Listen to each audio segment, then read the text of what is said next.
Welcome to the Performance Banker Podcast. You'll hear banking industry experts providing unique insights and expertise to help bankers achieve higher performance, obtain outstanding results, and gain a competitive advantage. Here's your host, Tonya Gossage. Welcome on this beautiful Thanksgiving week. I hope all of you are doing fine. This is Tonya Gossage, your performance banker, and this week we're going to talk about how to build customer trust.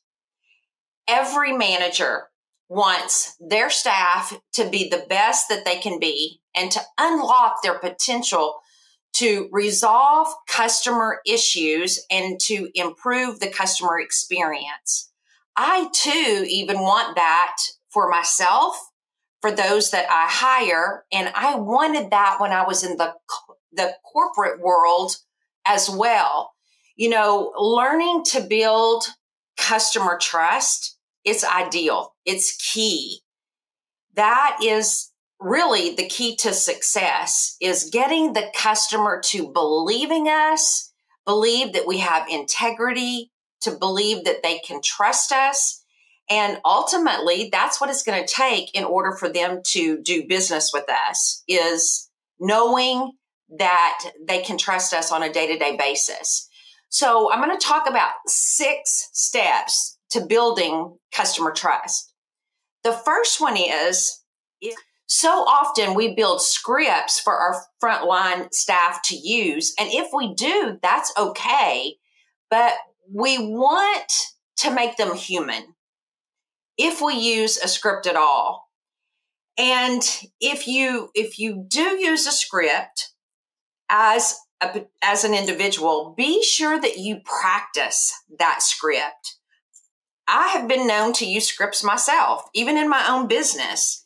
And you want to make sure that you make them in your own voice. You know, somebody may write the script for you, whether it's the marketing department. I used to write them from the training department, the retail department, and give them out to the staff. But you want to make sure that you practice those so that they seem authentic and from you as an individual. You know, you don't want those scripts coming across as robotic, or even to sound like it is a script. Because if it's not authentic, the customer, they feel that coming across the telephone. They know it's scripting.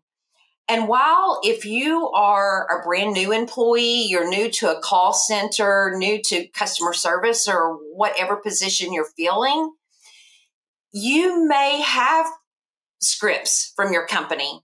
And that's okay. And if you're new and you have to follow the scripts, that's okay. It's forgiven from the customer because they know that, they get that, they understand that.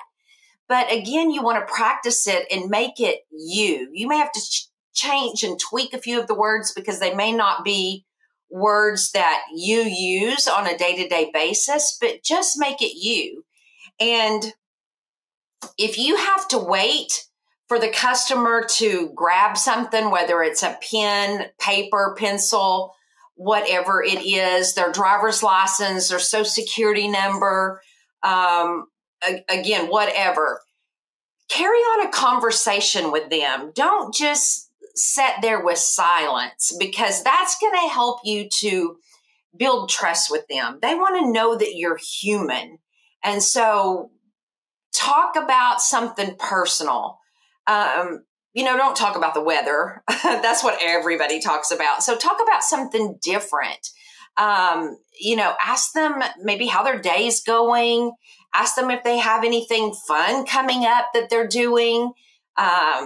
If you know there's somebody that's into sports, ask them about their favorite sports team, about their grandchildren, whatever it may be, but something that may be important to them, to get some type of important conversation going so that you can build a relationship, some authentic conversation going with them. And then number 2, let's take ownership and be careful not to overpromise in your conversation with them. I have this thing about saying, if you do overpromise, be sure you overdeliver. But you do not want to overpromise and then underdeliver. So what you say is powerful to build customer trust and confidence in you, and not just you, but your company, who it is that you're representing on a day-to-day basis. And, use statements that help the customer realize that you personally are taking ownership of their question, their complaint, their comments, whatever it is that they are in front of you or calling on the phone or now using chat bots, whatever it may be, the way that they are communicating to you, that you personally are taking full action and full ownership of whatever that is that you're doing for them. Because when I'm on the phone with somebody or I'm chatting with somebody, when I know that they are taking on that full ownership, I feel bonded. Honestly, I feel bonded to that person. I want to know their name. I really want to get more information because I feel connected. I want to call that person back if I ever have another problem again, because I feel like I've gotten somebody that I can trust. They seem authentic, that they really want to help me. And that's really what you're looking for. And so you want to let that customer know, I can help you with that. I'm so sorry that happened to you. Let me see what I can do to resolve this for you. That is sounding really authentic and that you do want to help them. I want to reassure you, ma'am. I want to reassure you, sir. Call them by name because you've got that in front of you, that I have passed this information on. I'm taking ownership. I'm passing this information on to Mr. So-and-so that is the actual person who is going to address it for you. But I'm going to follow back up with you to make sure that it got handled to your satisfaction. If you do that, you have got a customer for life. I can promise you that. I'm going to make sure that your situation is handled promptly. So it's important, though, that you don't overpromise, because if I say that it's going to be handled promptly and it takes 72 hours, I have now got that customer upset that it didn't get handled promptly. So only promise things that's going to get handled promptly if you know that it can. So just keep that in mind. And so number 3, don't pass your customer around the company. Customers only want to be passed. Really, they want you to take care of it. But if you're going to have to pass them on, no more than one person. Honestly, do not pass them to somebody that you think that is going to be who handles it, but then it's not, and they have to pass them on, and then it's not. I can tell you, I get so frustrated when I get passed from person to person to person. I'm like, do I have to repeat it again? So take ownership of that. Don't pass them around. Again, no more than one other person. They want to be dealt with and the resolution brought to them as quickly as possible. And it needs to be the right resolution for the customer and the business and or their business. And it needs to be the right resolution for your business.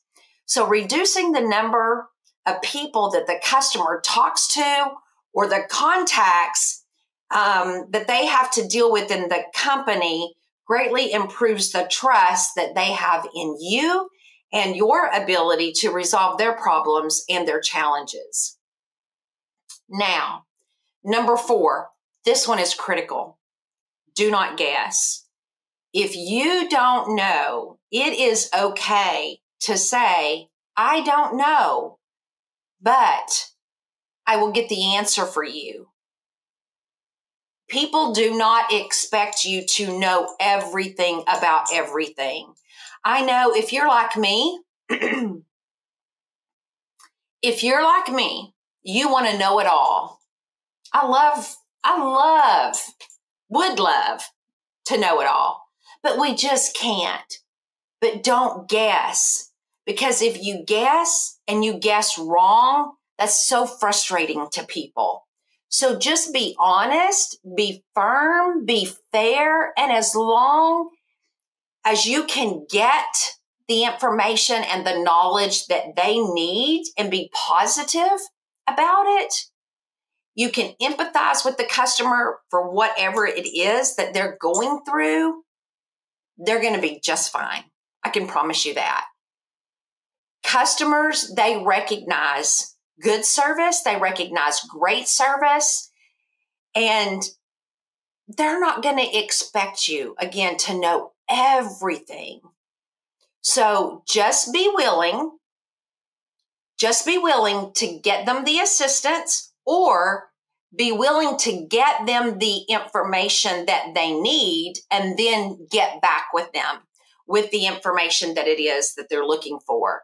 So just don't guess, check your facts and have the knowledge correct before you make your call back to the customer or email them your reply if the communication is done by email.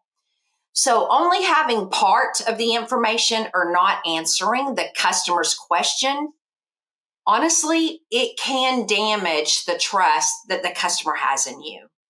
So don't guess. So number 5, let them know that you are listening to them. They want to know that you're listening. Communication today, oh my goodness, communication is everything today. People want to know that they are being heard. Let me say that again. People today want to know that they're being heard. So respond and chat with the customer during the conversation so that the customer knows that you're listening and that you're interested. Repeat back to the customer what they said.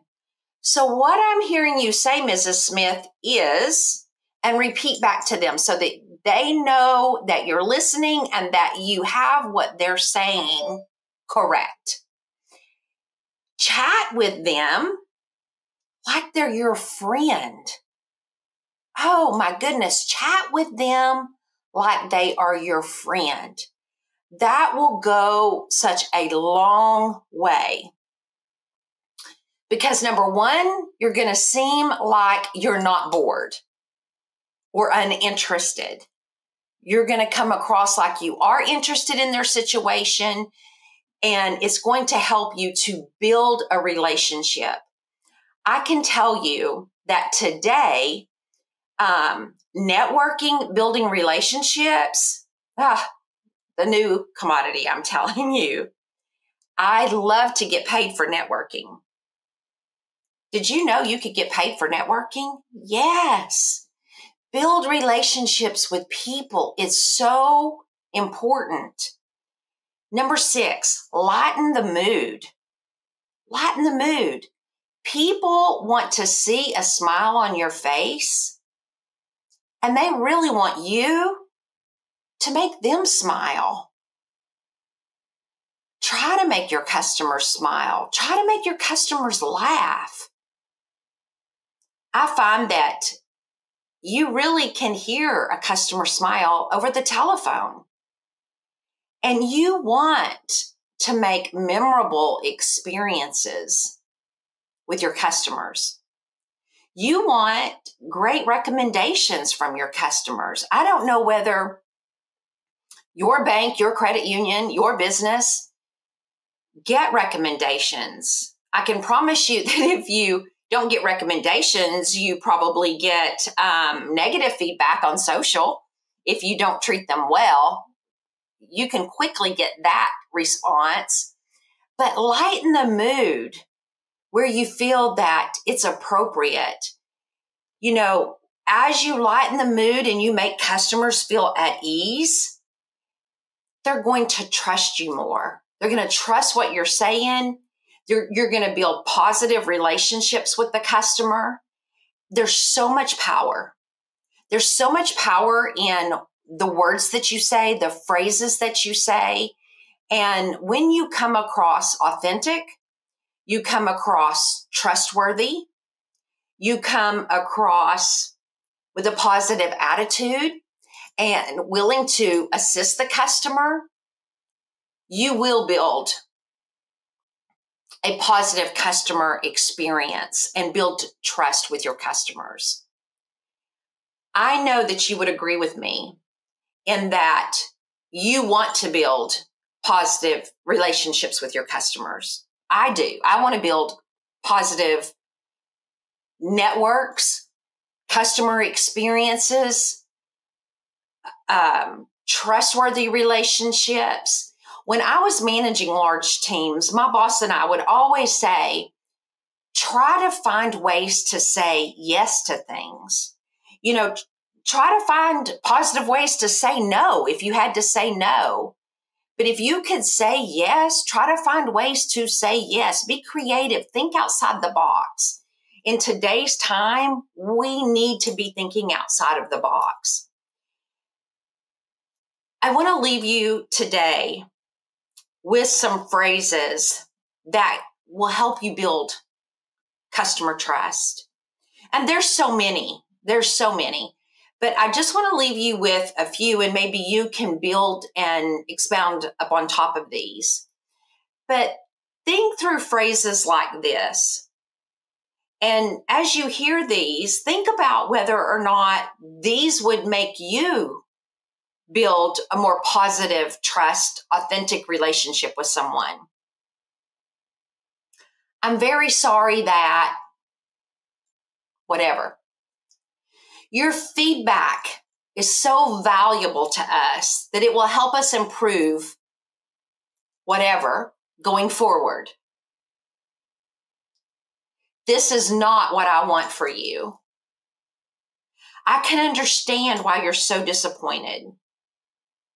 And if they feel that you really mean these things as you're saying them, you're going to build positive relationships, trustworthy relationships. Thank you for bringing this to my attention. And then let them know what you're going to do with it. The 6 steps that I just mentioned, if implemented, they're going to set you up for success when building trust with your customers. I can promise you that. I hope that each and every one of you that are listening to this podcast today have and or had, depending upon when you're listening to this podcast, have a wonderful and happy Thanksgiving with your friends and your family this week. I trust that each of you have taken the time to give thanks and are grateful for the moments that you have together. Life is way too short for us not to enjoy our time together. I appreciate you, and I am so grateful to you as my audience. I love you guys. I look forward to coming here every week and spending time with you. Again, until next week, this is Tonya Gossage, your performance banker. Thanks for listening. Be sure to download and subscribe wherever you get your shows. Find more content on our YouTube channel. Link is in the show notes. This podcast is sponsored by GossagePerformanceConsulting.com.